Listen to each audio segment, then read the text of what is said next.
Yo quiero agradecer, desde luego, al Grupo de Estudios sobre Pensiones de la Fundación Largo Caballero y, en particular, a Cristóbal por haberme invitado a estar en esta mesa e incorporarme al programa. Hemos hablado un poco entre los tres ponentes sobre cómo articular y coordinar un poco la cuestión de las intervenciones. Siempre yo creo que tenemos la oportunidad de conseguir hacer tres perspectivas o tres visiones complementarias sobre un mismo fenómeno, que es el que ha expuesto muy bien Juan Torres, el de la financiación suficiente de los sistemas de pensiones. En un momento en el que, el sistema de pensiones está en un desequilibrio importante, el más importante que ha tenido hasta ahora, es decir, donde los gastos superan con mucho a los ingresos y, por tanto, hay eso que impropiamente se llama déficit en el sistema de pensiones. Y en un momento en el que arrecian, digamos, los planteamientos acerca de la imposibilidad de sostener en el futuro el sistema público de pensiones en España, y no solo en España, pues aquí nos planteamos algo tan aparentemente contrario a todas esas tendencias como es hablar de la posibilidad de establecer una financiación suficiente para el sistema público de pensiones de reparto en España. Y esa es la gran cuestión. Eso es lo que, en realidad, digamos, tratamos de esclarecer en este panel, digamos, económico, o desde la perspectiva o desde la visión económica, y si lo conseguimos, creo que pondremos un buen marco, digamos, de comprensión del problema para la incorporación de otras perspectivas y de otras visiones muy interesantes, como la que nos viene de los grupos políticos, de los grupos parlamentarios, o desde mi punto de vista, interesantísima la perspectiva jurídica que se abrirá esta tarde. Ya digo, mi intención es hacer una intervención, en cierto modo, complementaria, yo creo, a la que ha hecho Juan Torres. Juan, yo creo que nos ha hablado del marco conceptual en el que se desarrollan los sistemas de pensiones y funcionan los sistemas de pensiones.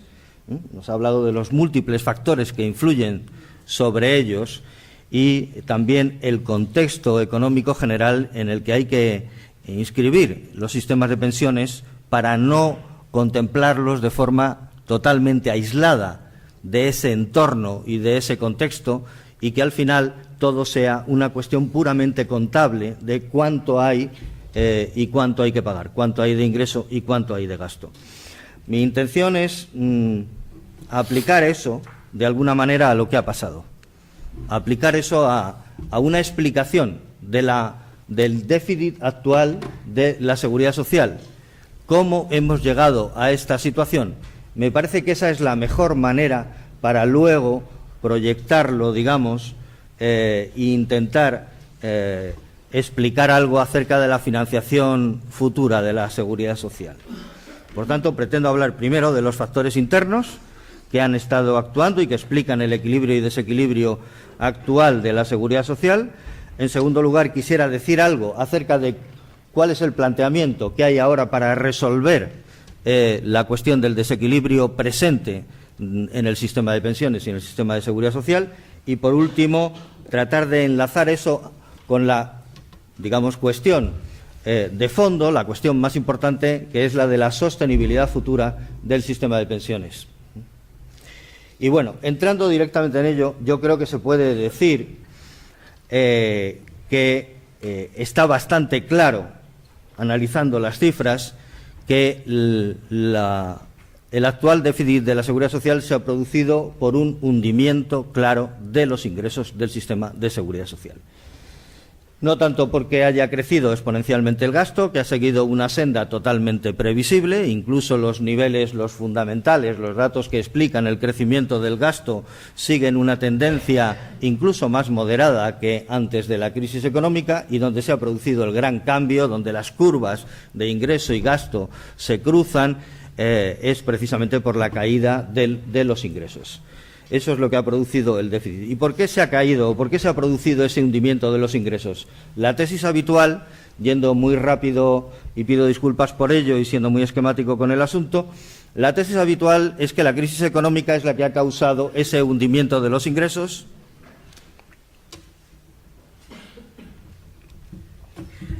y que ¿qué le íbamos a hacer? Ha hundido los ingresos porque ha habido mucho paro, etcétera, etcétera. Pero en realidad, que sí que ha habido mucho paro y que sí que ha crecido, obviamente, como todo el mundo sabe, mucho el desempleo. Sin embargo, las razones de ese cambio en la coyuntura de los ingresos están directamente relacionadas con 4 tipos de factores, desde mi punto de vista. En primer lugar, efectivamente, el aumento del paro, pero no el aumento del paro como se ha producido en los demás países. Recuerdo que en los demás países, con los mismos niveles de crisis económica y de recesión en el Producto Interior Bruto, la tasa de paro ha subido o ha crecido hasta niveles del entorno del 10-12% del PIB. En España, la tasa de paro ha alcanzado el 26% del PIB, con niveles de caída del PIB similares o incluso inferiores a los de los demás países. Por tanto, hay efectos diferenciales. Algo pasa aquí para que el hundimiento del empleo sea considerablemente más fuerte que en los demás países. En primer lugar, yo creo que la aplicación de unas determinadas políticas de austeridad.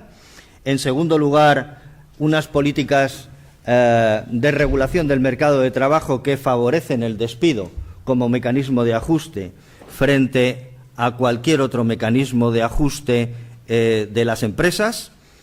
No hay más que dar 2 datos. En España se han producido, desde el inicio de la crisis, más de 5 millones de despidos de trabajadores con contrato indefinido, sin contar los trabajadores temporales, más de 5 millones.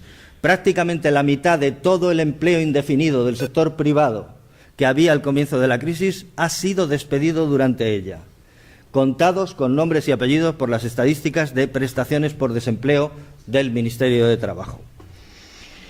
Por tanto, hay un efecto, digamos, de sobrereacción del empleo a través de la regulación del despido, que a su vez ha sido incrementada esa flexibilidad y esa elasticidad de ajuste del mercado de trabajo ha sido incrementada nuevamente por la reforma laboral de 2012, con la rebaja de las indemnizaciones de los despidos improcedentes, con la trivialización de las causas de los despidos por causas objetivas, o con la eliminación, aparte de las causas, con la eliminación suplementaria de la autorización administrativa en los despidos colectivos. Todo eso ha hecho que el ajuste en términos de empleo sea el más alto de la Unión Europea. Incluso descontando el sector de la construcción, el ajuste de empleo en España es el único en todos los países de la Unión Europea que ha superado en caída al del PIB. Es decir, cae más el empleo que el PIB. Eso no sucede en ningún país. Y eso no hay más que mirar los datos de evolución de la productividad para ver cómo la productividad en todos los países cae durante la crisis, porque cae más el PIB que el empleo, y esto es una división muy fácil de ver, y sin embargo en España la productividad se dispara durante la crisis, porque cae más el empleo que el PIB. Es un fenómeno ligado a la regulación y al funcionamiento del mercado de trabajo español. El segundo de los factores que han hundido los ingresos por cotizaciones es la caída de los salarios, en fin, una devaluación salarial de las más grandes de Europa que fundamentalmente se ha basado en cambios producidos por la reforma laboral de 2012, otorgando a las empresas la capacidad para reducir unilateralmente los salarios hasta el nivel del convenio colectivo, estableciendo mecanismos para el descuelgue salarial de los convenios colectivos en las empresas, o a través de mecanismos como el debilitamiento de la negociación colectiva, la supresión de la ultraactividad de los convenios colectivos, etcétera, etcétera. Toda una batería de medidas adoptadas en 2012 con la reforma laboral ha producido una de las mayores devaluaciones salariales de todos los países de nuestro entorno. Ese segundo efecto no solamente el sobreajuste en términos de empleo, sino el sobreajuste salarial ha hundido los ingresos de la Seguridad Social. Creo que merece la pena decir que los que diseñaron y aprobaron y aplicaron la reforma laboral no son inocentes. Sabían, cuando hicieron esa reforma laboral, que los resultados serían estos. No se puede facilitar, abaratar el coste del despido y no suponer que se iba a producir un incremento del despido.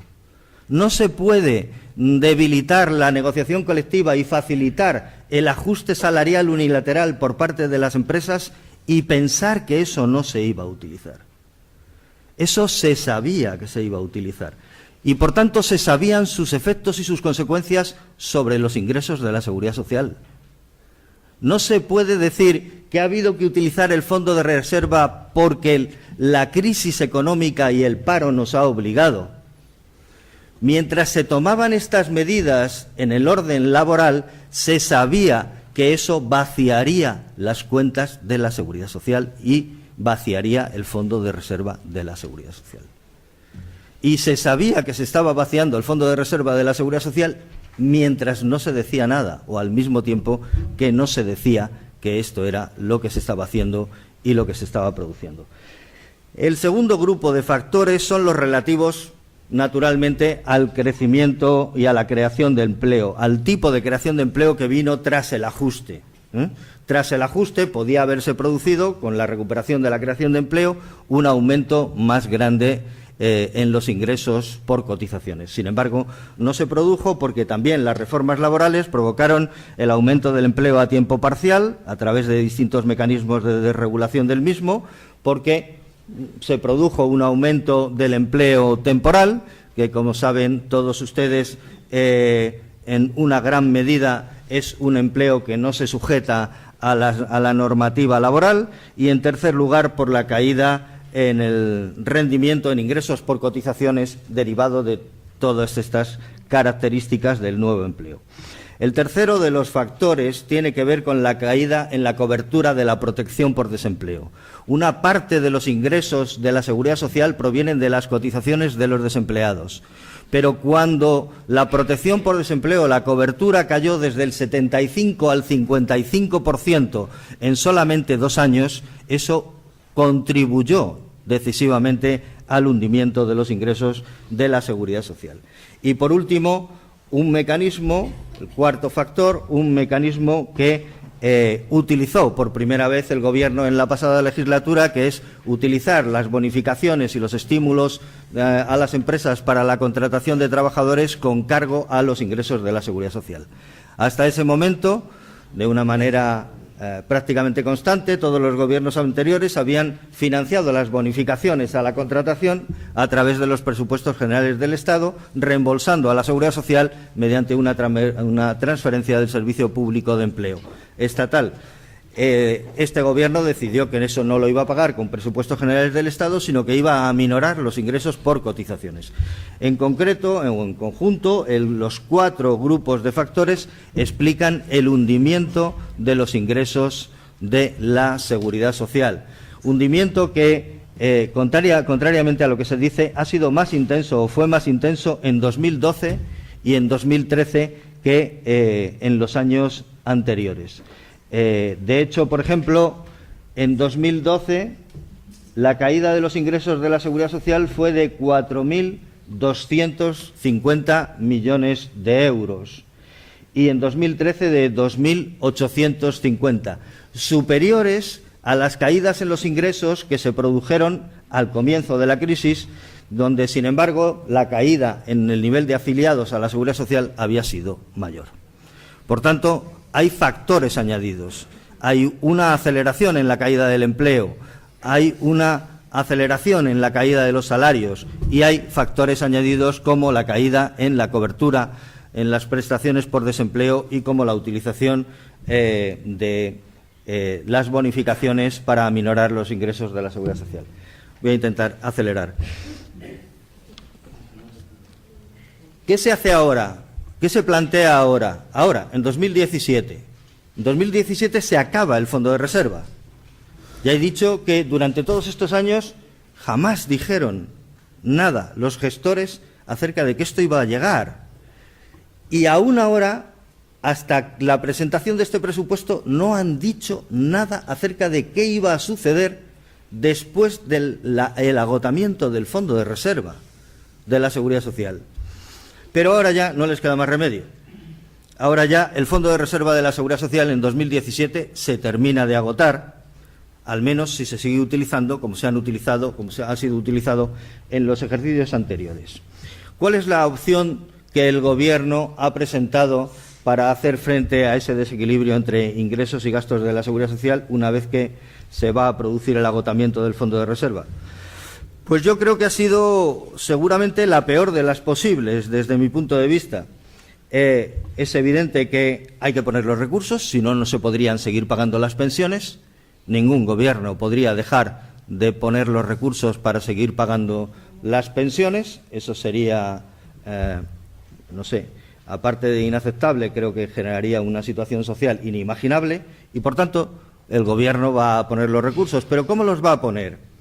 Bueno, pues el Gobierno ha decidido que, frente a las alternativas, que sería, por ejemplo, crear un impuesto específico para financiar la Seguridad Social, para financiar esa caída en los ingresos de la Seguridad Social que se ha producido. Eso dice que no. Es contrario, digamos, a su opción y a su orientación ideológica, no quiere poner más impuestos, etcétera. Podría pagarlo con impuestos generales, con cargo a los presupuestos generales del Estado. Pero tampoco quiere hacer eso, entre otras cosas porque estamos hablando de mucho dinero y no quiere hacer, por tanto, transferencias desde los presupuestos generales del Estado a los presupuestos de la Seguridad Social. Luego veremos cómo, desde mi punto de vista, en fin, el Estado debería tener... Ya, voy cortando, sí, termino. Debería tener una obligación para reequilibrar esto. Frente a ello, la decisión adoptada por el Gobierno ha sido financiar el desequilibrio entre ingresos y gastos de la Seguridad Social a través de la emisión de deuda pública.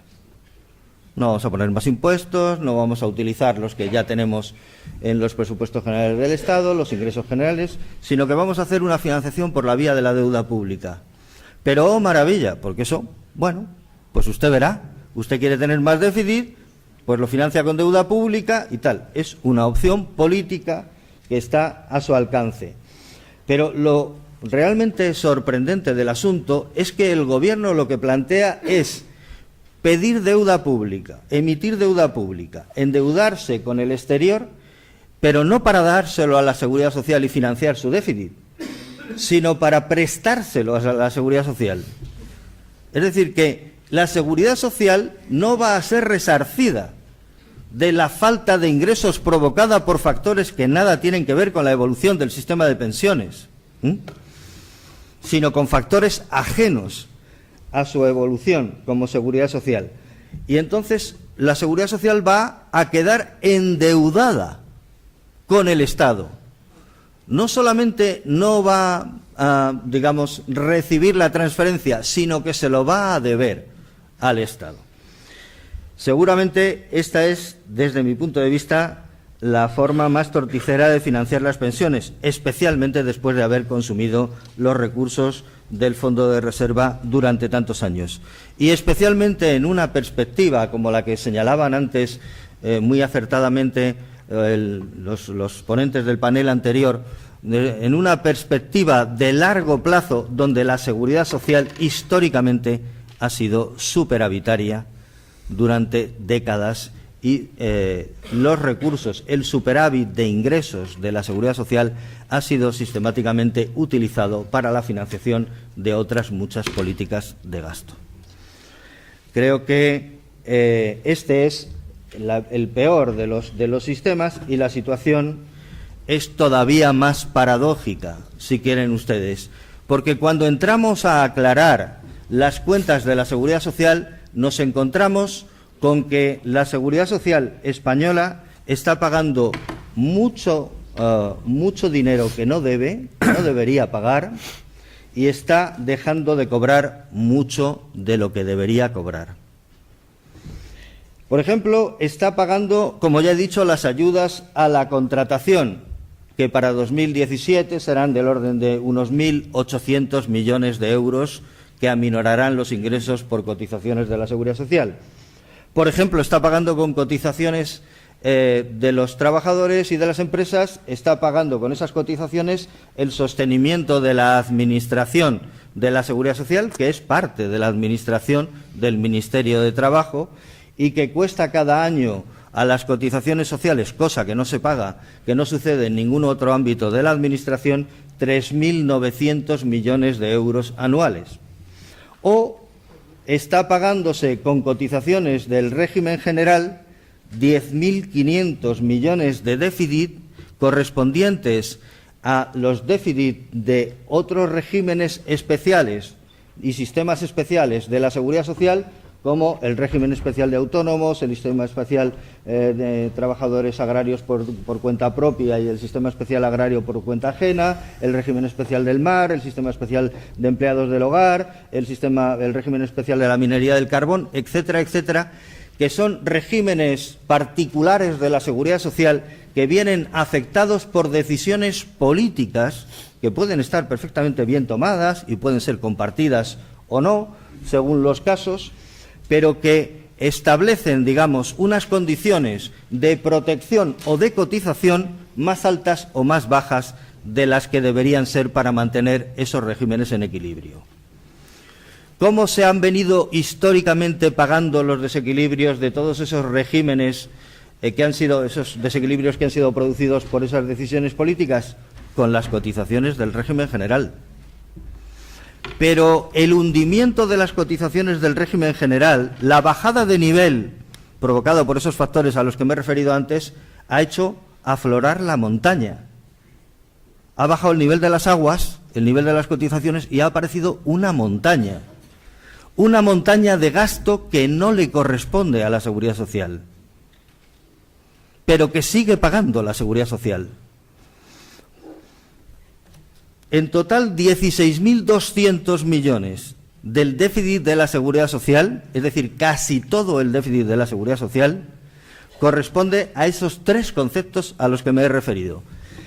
Si a esos tres le sumáramos un cuarto, que sería aquello que decía yo antes, que está dejando de cobrar lo que debería cobrar, que se corresponde con los ingresos por cotizaciones. Sí. 2 minutos y ya termino. Que se corresponde a los ingresos por cotizaciones que debería estar cobrando en el caso de los salarios más altos, que no pagan cotizaciones a partir de un determinado nivel, que es la base máxima de cotización, no pagan porque esa base máxima crea un exento hacia arriba de cotización. El 8% de los trabajadores tienen salarios superiores a esa base máxima de cotización, y eso hace que 26.000 millones de euros de la masa salarial no cotice a la Seguridad Social. Independientemente de las diferencias entre unos cálculos y otros, entre 5.000 que reconoce el Gobierno y 7.000 millones de euros que decimos nosotros o que calculamos nosotros, se dejan de ingresar anualmente por cotizaciones en la Seguridad Social por esta exención de cotizaciones. Si sumamos esos 5.000 o 7.000, lo que ustedes prefieran, a los 16.200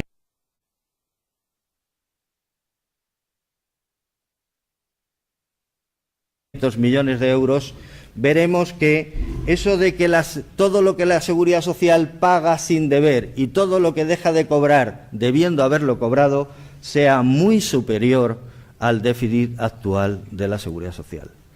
Por eso nosotros decimos que lo primero que hay que hacer es poner las cuentas en claro. Y desde luego, de ningún modo, hacerle un préstamo a la Seguridad Social por las cosas que la Seguridad Social está pagando indebidamente y dejar a la Seguridad Social endeudada. Esta es la situación y con ello Si esto se solucionara de acuerdo con esa clarificación de cuentas y clarificación de conceptos que darían lugar a las debidas transferencias por parte del Estado y a los incrementos por cotizaciones en la Seguridad Social, desaparecería el déficit a corto plazo. Ya aquí lo dejo, eso engancha con lo que creo que expondrá a continuación Ignacio Zubiri, que tiene que ver con el desarrollo de en el tiempo del factor que viene a continuación, que es el crecimiento en el número de pensiones y cómo se financia eso de cara al futuro. Nada más, muchas gracias.